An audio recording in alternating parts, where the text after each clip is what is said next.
Hi, everyone. Thanks for joining today. This is a bit of a new interview or a new format for an update for Fireweed.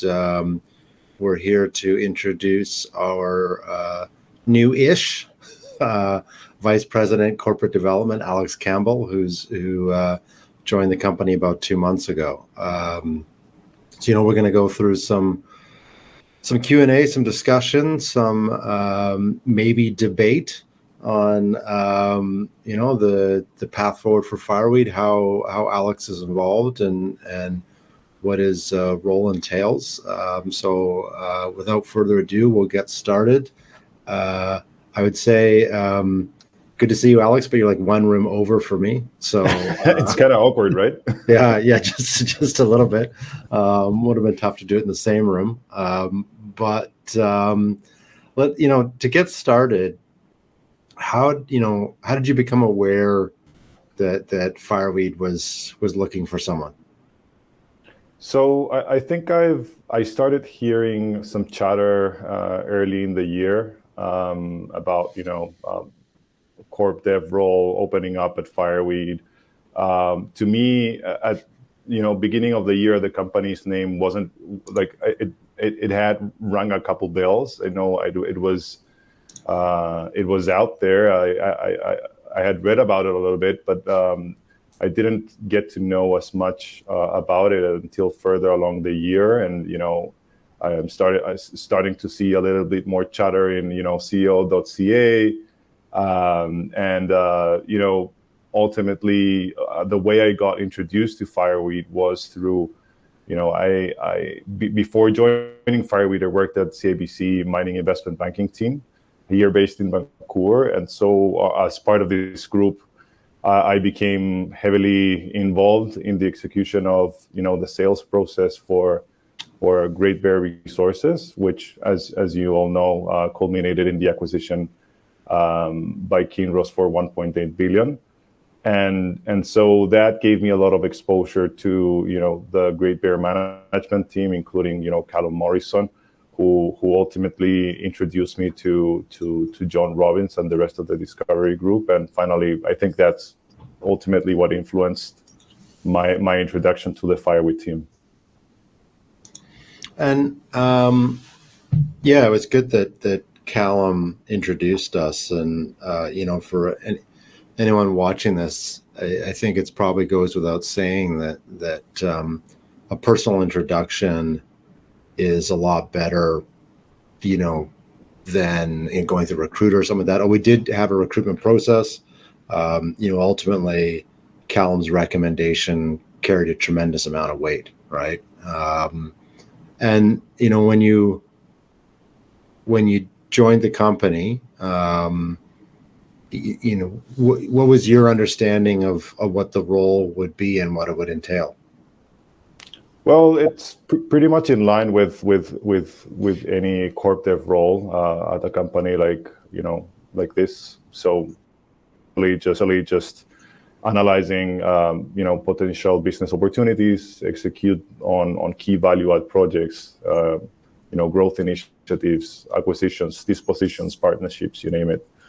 Also entails deepening relationships with in the investment community, sourcing investors, and including institutions, and fostering at the same time relationships with banks, with the analyst community, making sure that the messaging, our value proposition is properly messaged in the market, and making sure that our communication strategy is homogeneous across the organization. And ultimately, of course, make your life easier, Brandon. So I know that you've been putting a lot of effort into all of these initiatives. It's been quite challenging for you, attending a lot of conferences. You've been quite busy. So hopefully this role also, and me joining Fireweed also enables you to perform a little bit more free in the CEO role.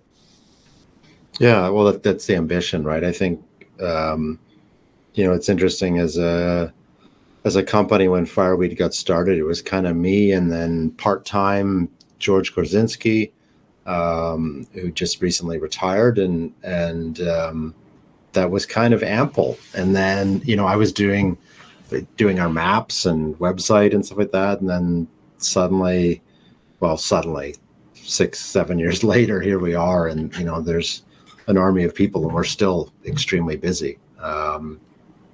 So back to your background. So you were CIBC. You're in the investment banking team there, focused on mining. But your background is you're originally a mining engineer. So maybe run through your experience, but also why mining. How did you end up in mining engineering? Mining engineering to begin with. Ooh, that's a complicated question, but I don't know. I mean, as you can tell, and as everyone can tell here, I'm not originally from Canada. I'm from South America, Chile, more in particular. And as you know, the mining industry there is significant. It's a significant contributor to the growth of my country. And from that perspective, I think I saw it. I saw, being a mining engineer, like the romantic side of, helping my country, grow from in that industry. And, but from a, technical perspective, I think it had the right fit for me. I'm a pretty square-minded guy. I like rocks and, and I think, and I like big industrial operations. So I think it was a great fit for me. Actually, I started my career as a mining engineer, working at Los Pelambres mine. As many of you know, this operation, this is from Antofagasta Minerals. It's a very large copper operation. We in the north of Chile.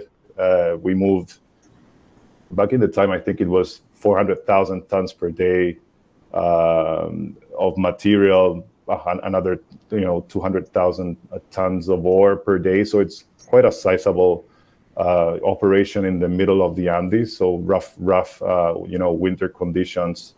There's many similarities actually to one environment in the Yukon actually. So and then I initiated my career working in mining operations, and I came to a point where I wanted to try something different.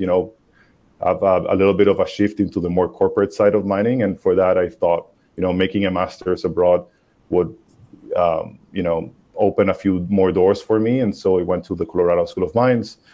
I got the chance to be, sponsored by a great company, Resource Capital Funds, and also participated of, intern at one of their deal teams, which was great.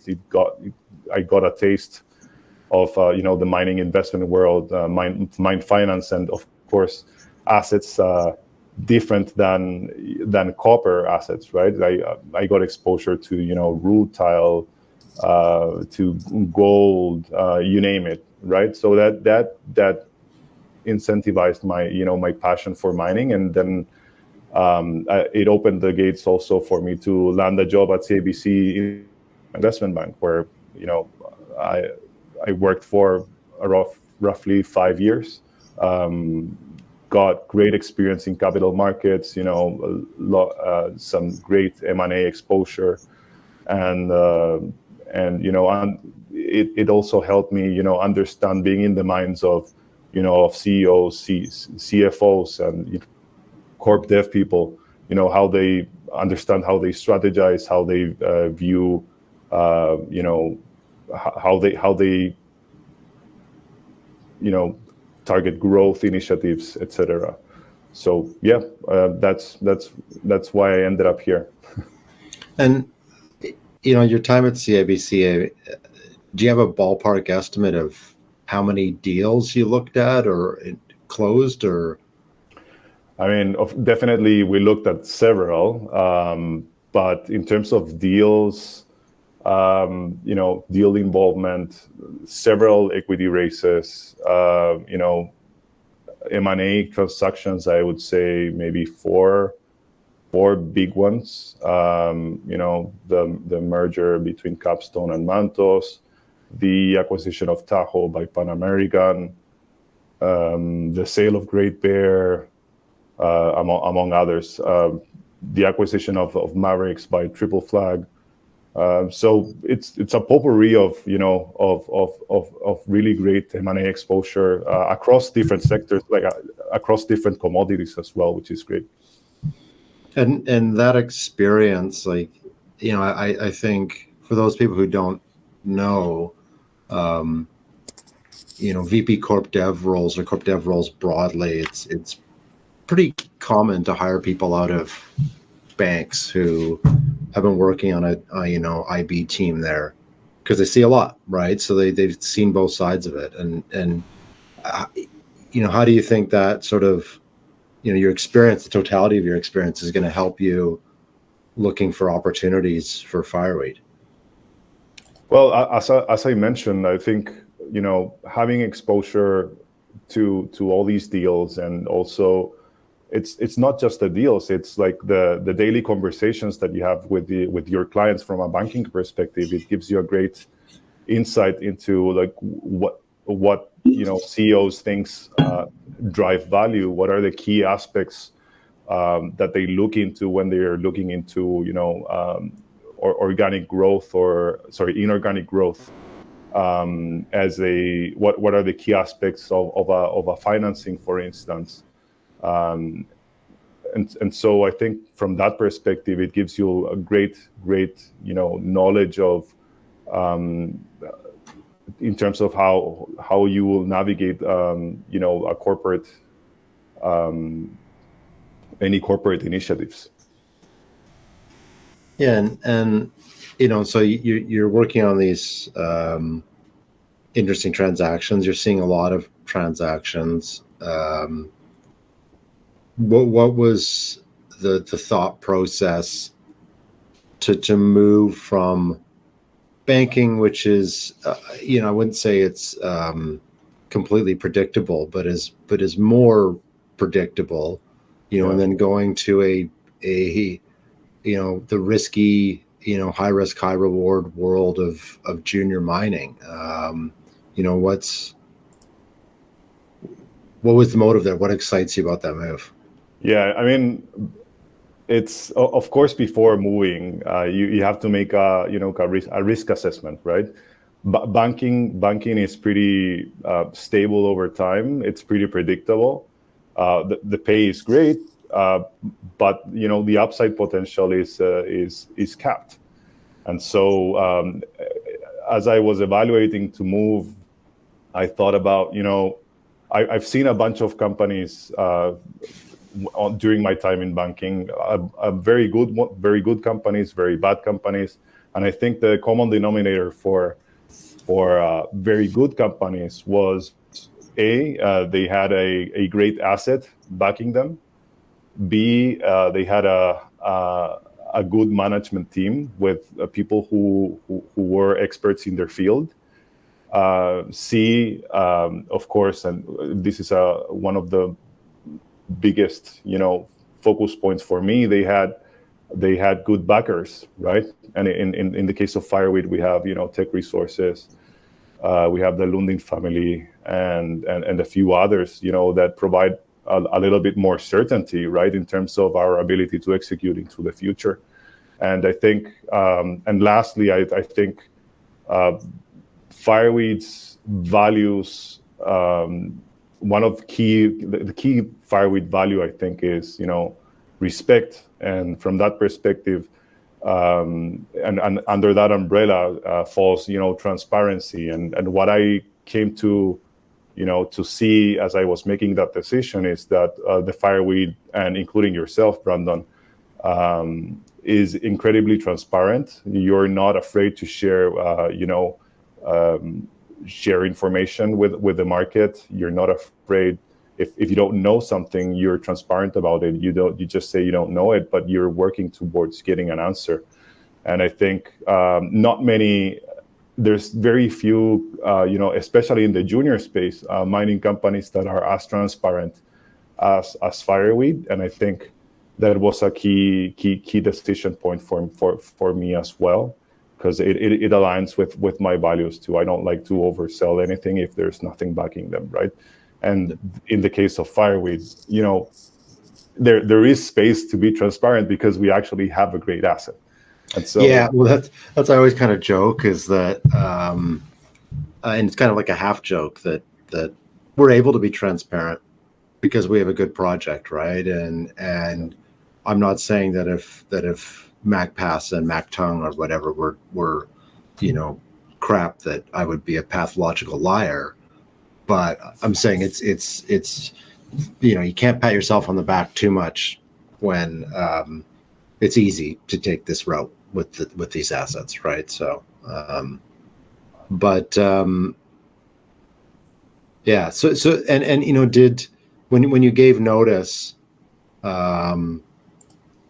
was your boss surprised or what did they think about your move? No, I think it was a pretty logical move for me, I think.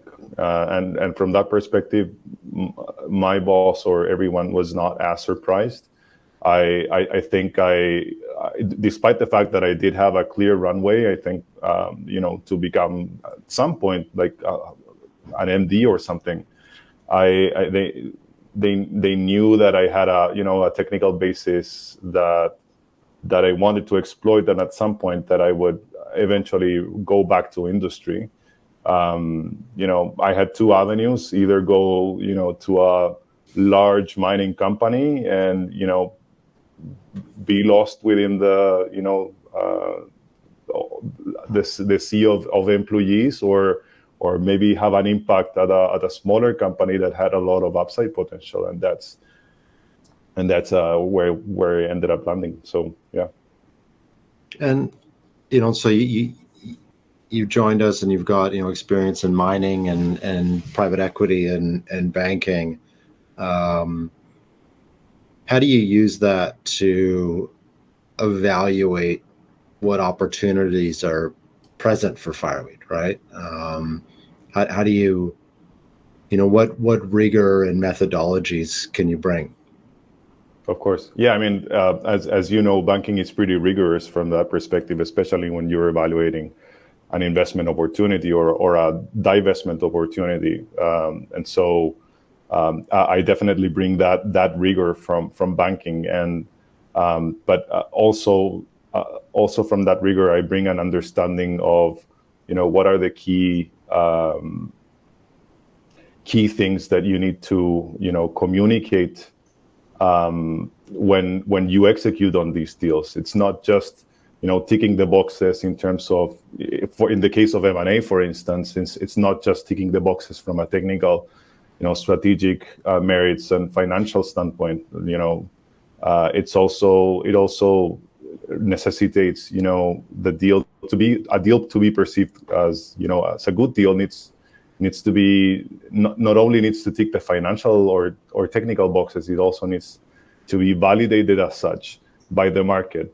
And from that perspective, I think coming from the banking industry, I understand which are what are the methods that we can effectively communicate that a deal actually makes sense to the investment community, right? So communicating effectively what are the strategic merits of a transaction, performing benchmarking analysis, relative valuation, precedent transactions, all of the stuff that validates a deal to the face of the market, and also and I think from a corp dev role, I think it's also as equally important as communicating effectively what a good deal is or a good transaction is. I think it's also important that whatever value proposition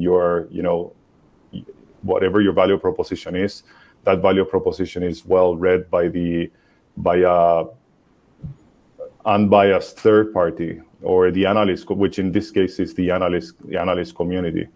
Analyst consensus is a very good marker to bridge value expectations between buyer and seller. And so My role as VP Corp Dev is to communicate our value proposition effectively to the analyst community, which, by the way, we were recently initiated by PI Financial, so that's great. We get another validation market there. And so, being in line with and being able to communicate our value proposition effectively to this community is also an important factor. Yeah, you hit on a good point, which is that a transaction, whatever type, merger, sale, disposition, acquisition, whatever, the technical or financial merits of it really are secondary to market reaction. And that tells you kind of whether it was a success or not. I mean, I think sometimes you need to give it some time to kind of cook. The market may not exactly understand it. It's interesting when we bought the initial Mactung announcement. There were some shareholders who were they were in the minority, but there were some that were not impressed with that transaction, right? Because they thought it was a distraction, right? This is a secondary project. It's not as big as MacPass. It's a distraction from MacPass, which is the ultimate blue sky, right? And so there's some post-deal messaging, which I think you've hit the nail on the head there, that's a big part of corporate development, is not just doing it. The job's not done when you sign the deal. There's integration, closing, then eventual execution of this new strategy and selling it to the market, right? So it's each of those ingredients probably as important as the next. And and as we're looking for this, I would describe Fireweed's strategy as opportunistic, or at least part of it is opportunistic. It's a core component of our strategy. And I don't, I think I've said this a couple of times recently, that M&A is not a strategy. Certainly a sale of the company is not a strategy. That's an outcome of a strategy, that you've either done good exploration or good de-risking or advancing or engineering or whatever. And M&A comes as a result of that because you're attractive. What do you think, what are the big challenges facing Fireweed to, realize value, and what opportunities as well do you think exist for that? Yeah, so I think, there's various challenges and opportunities, but I'm gonna focus probably on those where I actually have a more significant impact, perhaps. One of them, and it's quite evident, it's and this could be viewed as both a challenge and an opportunity, is optimizing our shareholder base. We have a great and strong backing from both Teck and Lundin, reputable miners, and credible players in the space. We know that they will ultimately help us financing all of our drill programs, and potentially even if we have to construct the project, we're probably gonna get their backing as well. But however, this could be viewed as a blessing by many, but at the same time, it can also be viewed as a curse, right? Because our float is quite low. We have low institutional ownership and low liquidity, and so we need. That's a key challenge that I'm trying to tackle at the moment. Institutional investors often have a longer investment horizon and are less prone to engaging in short-term trading or panic selling during periods of market volatility, right? So, and this, reaching out to institutional investors can provide, the stability, the share price stability that we need, and also provide at the same time, the liquidity and the volumes that we require in order to, graduate into the upper end of the junior development space, right? and potentially re-rate, which is what I'm expecting to happen should the markets accompany us. And from that perspective, how am I tasked on this endeavor? Well, a big part of my day involves contacting and reaching out these investors and making sure that they hear our story, and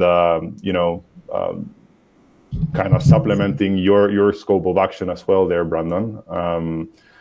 And from a strategic opportunity standpoint, I'm constantly viewing where we're at relative to potential. I mean, there are a lot of options out there that we cannot ignore. We have a flagship project, 2 flagship projects, but at the same time, we're relatively better valued than other peers out there, and I have to be looking into potential for inorganic growth opportunities, right?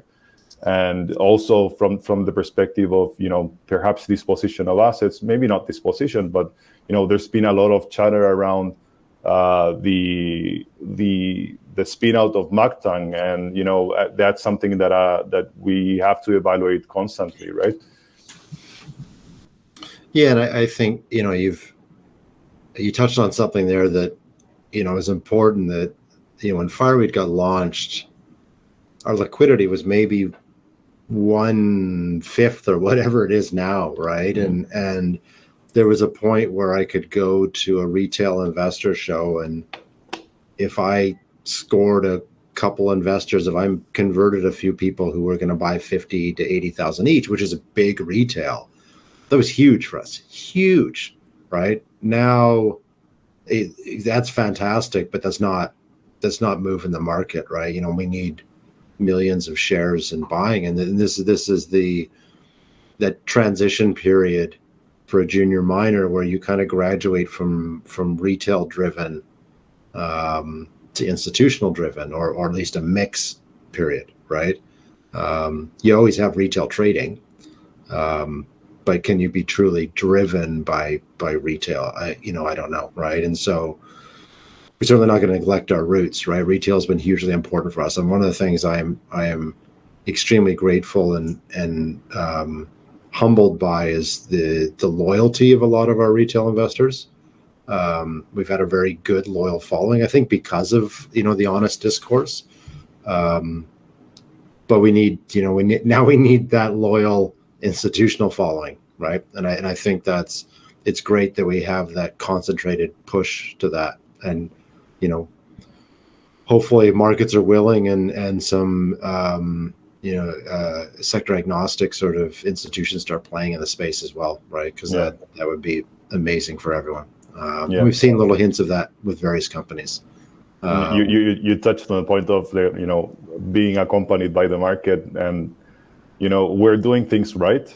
We're hitting milestones. There's a lot of catalyst in the horizon, and I think that provided that the markets are in better shape, we have a pretty significant chance of it, and provided that we get in institutional backing as well, I think we have a pretty significant chance of re-rating and graduating for sure.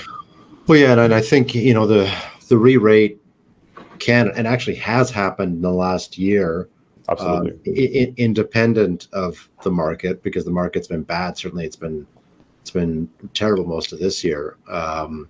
We're just a little bit up on the year, but that's way better than our peers, right? And that's not the ambition. The ambition is not to beat our peers by 30-40%. The ambition is to beat them by 300%, right? And it's, you try to catch the lightning in the bottle. You try to defy market conditions, or you try to prime yourself for the wave when it comes, and be the first to catch it and ride it the furthest, right? So I think you try both for sure. And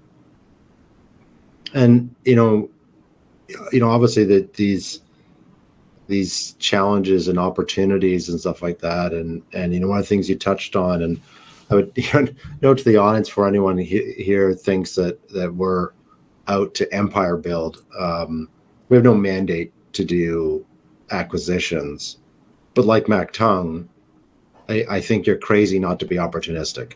I don't, there was actually a point years ago that we were, I think kind of really before we had such amazing success at Boundary that we were like, you know what, let's be very serious about a second project.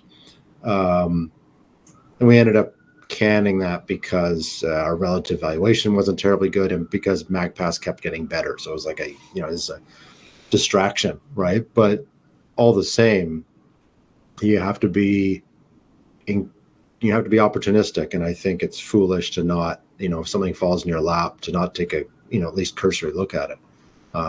So when you're taking these first passes, like what do you think are the key ingredients to a partnership, or maybe an acquisition, or some sort of something like that? What do you think what are the key ingredients there that you think you'd want to see before you did a deep dive? Yeah, so I think there are a couple, but probably the most important ones to me, at least, are timing, and like that's the first one. And the timing dictates the state of the market, your relative valuation versus peers. If you're in a good comparable position versus not, is your paper worth more than your counterpart, than your opportunity? I think that's a big one.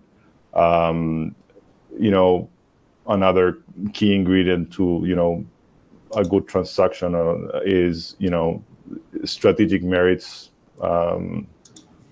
Right? Is it aligned with our values? Is it aligned with where we want to operate? Where the type of asset that we're developing, does it make sense to the markets? And of course, can we meet value expectations? Like if we are starting a negotiating process, are we able to meet what, like, their internal value? Does it make sense to us and not?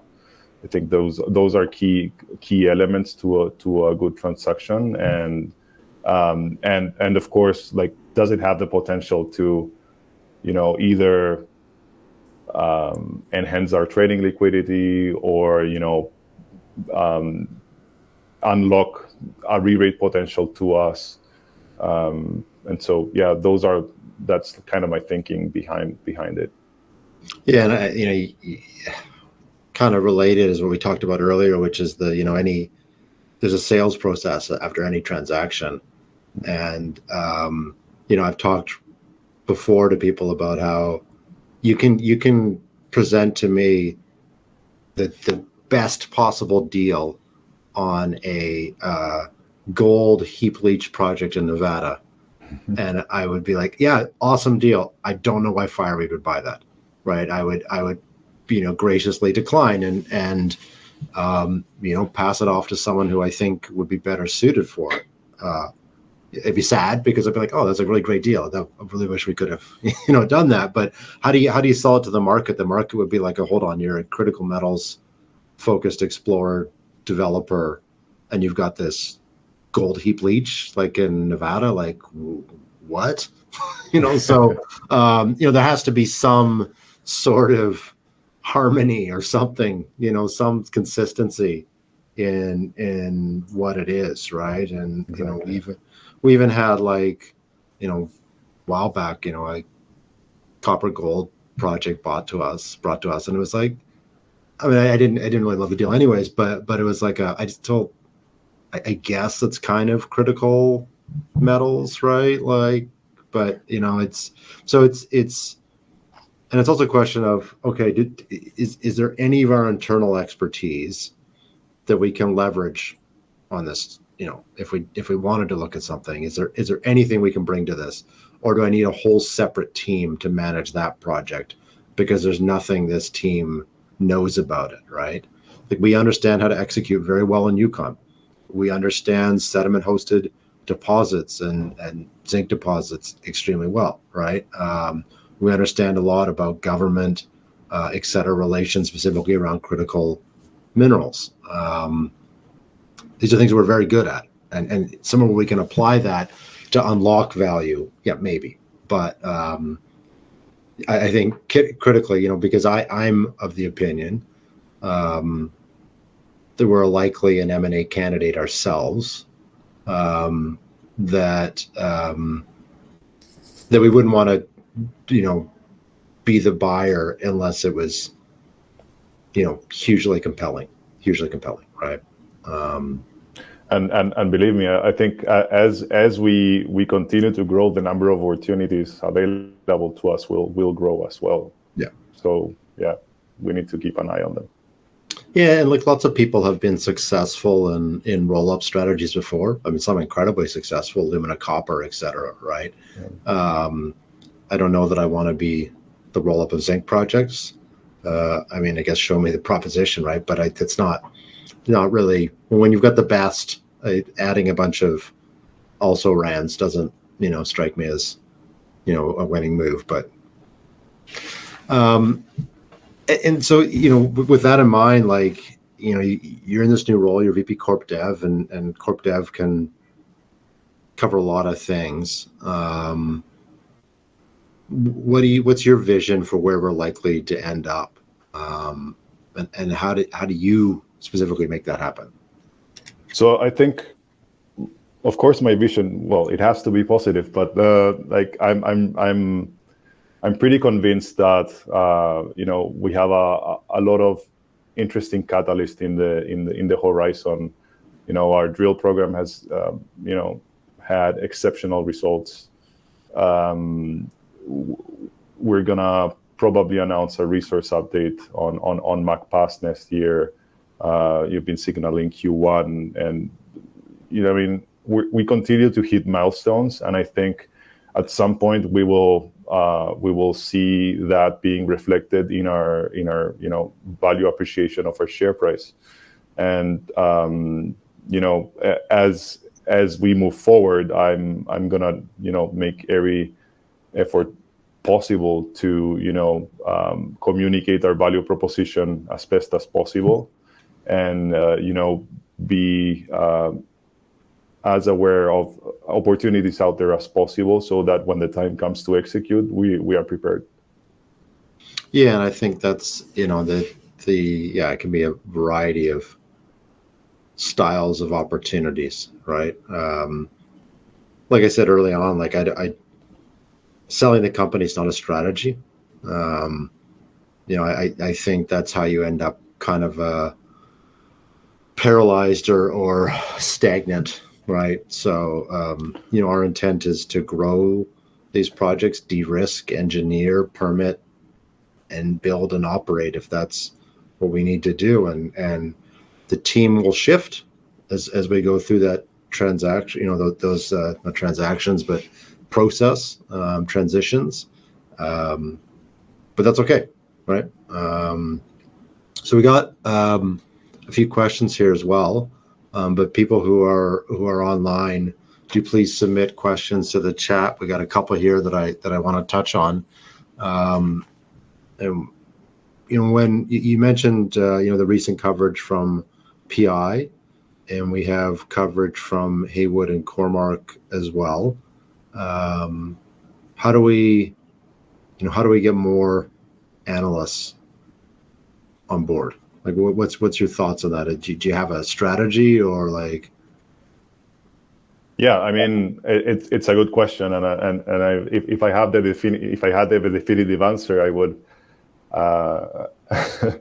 It would be great, but I think honestly is trying to it's a bunch of factors. I think one of them being trying to communicate our value proposition more broadly, being two instead of one. I think that'll help out, and that'll bring attention from the larger banks as well. And as we grow bigger, that I'm pretty sure that'll be the case. So I think from that perspective, growing in size in terms of market value, I think that'll drive more interest, and at the same time try to have a concise, a very clear value proposition, and a broader outreach, so that we resonate a little more with these bigger banks, and we've been having conversation as well with them. But yeah, that's probably my focus will be on the communication side of things, reaching out, and having a broader outreach of our value proposition. Yeah, and it's not like analyst coverage doesn't manifest instantly.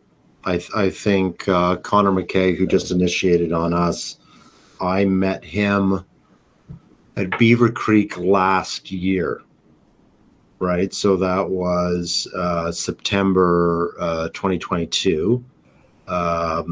He came to site this summer, along with a variety of other analysts, I might add. And then, initiated here in October 2023. So that was 13 months, right? Takes time. And I think Cormark and Haywood were similarly, significant time, to get from introduction. Because, there's a lot of juniors out there, right? And analysts, they're already covering a lot. So the odds, you have to find one who has space to cover someone new, whether, and then sell them that one more company they can add should be you, right? Exactly. It takes time, and again, the coverage list for these larger banks is pretty extensive. Some of them have analysts managing a lot of names. And so, yeah, it's quite challenging. Like adding another name into your list of coverage is quite. It implies a lot of due diligence, and it does take time. Yeah. Yeah, and it's because the analysts will produce a price target based on the NAV and stuff like that, and but it's a question here about how do we know what the fair market value for Fireweed is in a healthy market, because we understand now that the market is unhealthy. So we'll say that the market doesn't recognize our potential, and that the market, the TSX venture is beat up. All of these things are true, but without stating a number, what do you do to kind of look at, get your own internal price target? Of course, I have my own, personal models of how much we think we're worth. But I think in terms of, daylighting value to the community, to the analyst community, I think it is important to communicate the way you are thinking about it to them, so that they are aware of what the right approach is from our perspective. They can take it or not, but they're getting it from the from the source. So I think from that perspective, sharing your approach with the analyst community is a good first step for you to for them to crystallize the appropriate value that your company is that you think is your worth. Right. Yeah, and I think that you can build a valuation up from first principles. You can do a corporate-wide discounted cash flow. I think it's a good thing to do. It's a good sense check, but to my mind, it's the precedent transactions are ultimately the greatest indicator. Unfortunately for zinc lead, and there's not necessarily a lot of precedent transactions, so you kind of look in similar-ish metals, copper, nickel, that sort of thing, where you've got other transactions that you can add into your base and sort of say, all right, they got purchased for this PNAV. On a comparable NAV buildup, what would our price be at the same PNAV? I think that's a good, understanding that there's different external factors at that point in time. And also understanding we're a relatively early stage company. We don't have a mine plan yet for like the bigger portion of our deposit, right? So things could change dramatically. So an Excel DCF model can stand anything really, but ultimately. Yeah, before you have a real mine plan, it's kind of like how many angels do you hit on the head of a pin, right? Like, I don't know, like, what does the mine plan look like? And this was the Great Bear situation, right? Like, Kinross had their own internal model, no doubt, but there wasn't anything close to a mine plan, right? And so it's very different. Sometimes it works to your advantage, quite honestly, because I think it's important to recognize that corporate development departments in majors are not immune to hype and FOMO, right? I think there's this idea that they are just hyper disciplined and regimented. And there is a lot of discipline and a lot of regiment. There is also an excited CEO, or maybe a CEO who's under pressure to make a splashy transaction, right? I mean, there's a lot of things that can positively affect value that may not be reflected in the classic, valuation calculations, right? Yeah, absolutely. So Thomas is asking, are there any plans for dual listing? Which is kind of a funny question, because without mentioning who it was, Alex and I were on a call this morning with an alternate exchange. I wouldn't describe it as anything as a plan right now. We have our OTC listing, which is a pseudo US listing. We would certainly entertain a full US listing. Something like the NYSE American or something like that, our share price would have to be higher. I think they need a $2 US share price. We meet all the other criteria. We had looked at an ASX listing. Cross listings between, TSXV and ASX are actually incredibly uncommon. And, we've been kind of told that if you don't have a presence in Australia, you can kind of be orphaned down there. But we do, no doubt, kind of look at those valuations with a bit of envy sometimes. But any other thoughts that go into that, Alex? Yeah, I mean, we're also, like, as you mentioned, we're trying to boost our trading volumes and enhance our liquidity the best way possible. And there's various opportunities out there, right? And rest assured that we're evaluating them, and that we're gonna choose the right path moving forward. But yeah, it is something that we keep top of mind. And and you say we choose the right path. We choose what we think is the right path. Ultimately, you find out whether it was, or you don't even know, because you choose one path and you could say, well, this was the wrong path. We should have done X, but you didn't do X, so you don't know what X would have done, right? So, you can have these hindsight biases, but you try to make the most sensible, informed decision you can when you do, understanding it's always on incomplete information, right?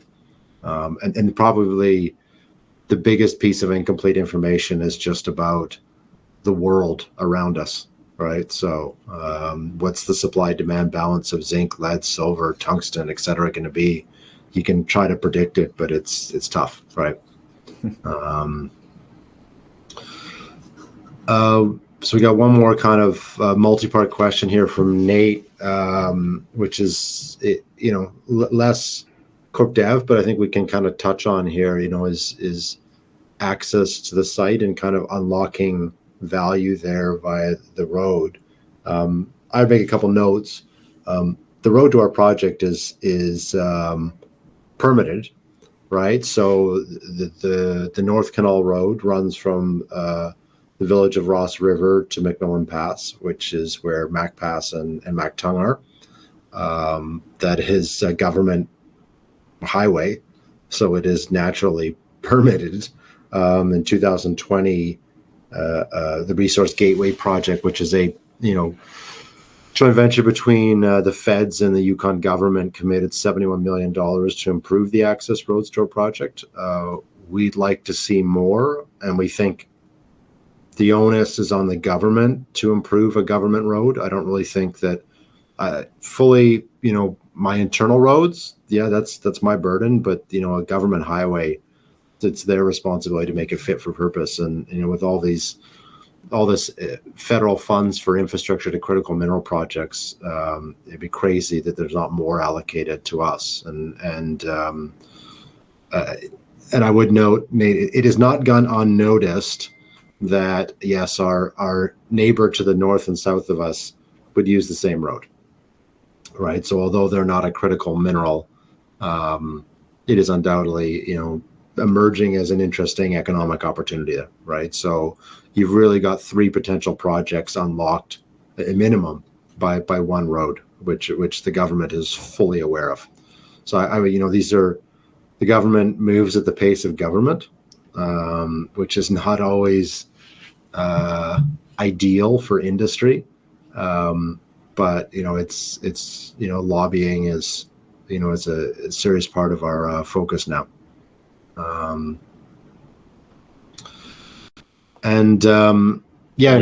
We actually have one person who's fully dedicated to that. Yeah, and it's we kind of have like Venn diagrams of response, of what sits where, and the lobbying aspect is the overlap in the sustainability bubble and the corporate development bubble, right? So that is an area that you're working with Ian on, the lobbying, and related to that. Now that you're 2 months in, what's the most surprising thing you're doing that you didn't think you were going to be doing? Oof. That's a complicated question, Brandon.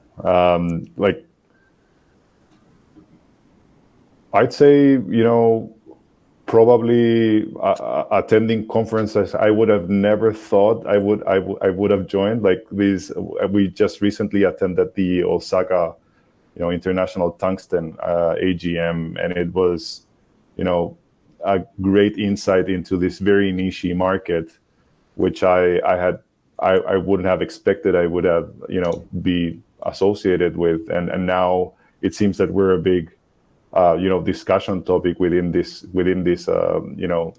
area of the market, and getting involved into a space where I've never been before. It's challenging, but having the Fireweed banner behind me is a big door opener, and I think that's the weirdest thing probably, but everything else I think it's in line with my expectations, to be honest.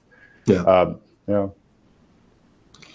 So we'll just one last question and we'll wrap it up here. And thanks everyone for attending. But Thomas just asking, you were talking about institutional investment. What do you think? What are they citing as like a barrier to investing?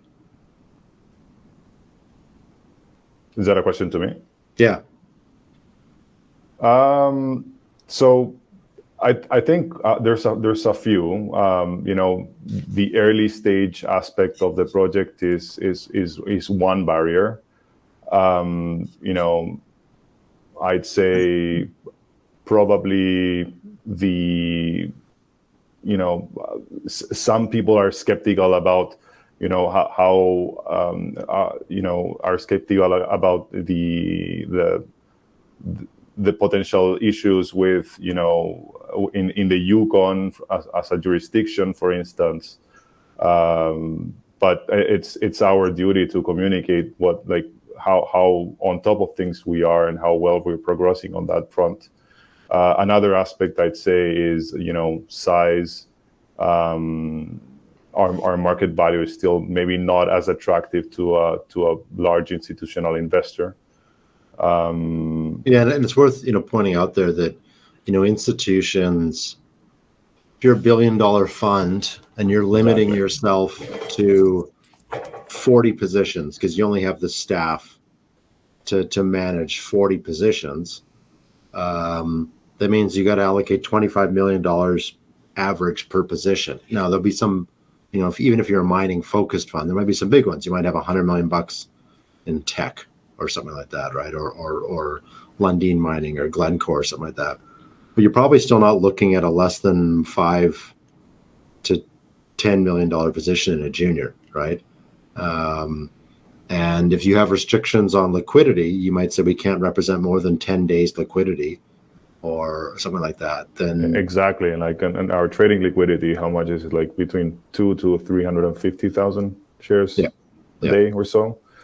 So yeah, I mean, there you go. Yeah, so it just becomes like it becomes, no matter how much sometimes they really like the story, and it's a kind of this weird thing where you're too cheap, right? Because they know what an incredible value you are, but they cannot touch you because of that, because it makes your liquidity too low. Given their necessary bite size and liquidity requirements, you are too attractive, right, for them to invest in, right? So it and I could tell you, you feel like headbutting a wall when you hear that kind of thing, or like a big fund you could completely change your fortunes says like, oh, we love it, can't touch it. It's just like oh my God, right? So but that's why you find another path forward, and you know that you're on their watch list, right? And hopefully when you meet the requirements, they can come in and move the market, right? So yeah, that's the idea. All right, look, we'll wrap it up there. I hope everyone enjoyed this introduction to Alex. We had a good conversation. He'll be around for those who come to the conferences. He'll be with us at VREC and Roundup and PDAC, and he'll be in Zurich for the Precious Metals Summit in 2 weeks. And He'll be in Mines of Money, London, at the end of November. So do take a chance to introduce yourself if you're there. Otherwise, if you're late joining today, this is recorded and will be posted on online and hopefully tomorrow. So thank you very much, everyone. Have a great day.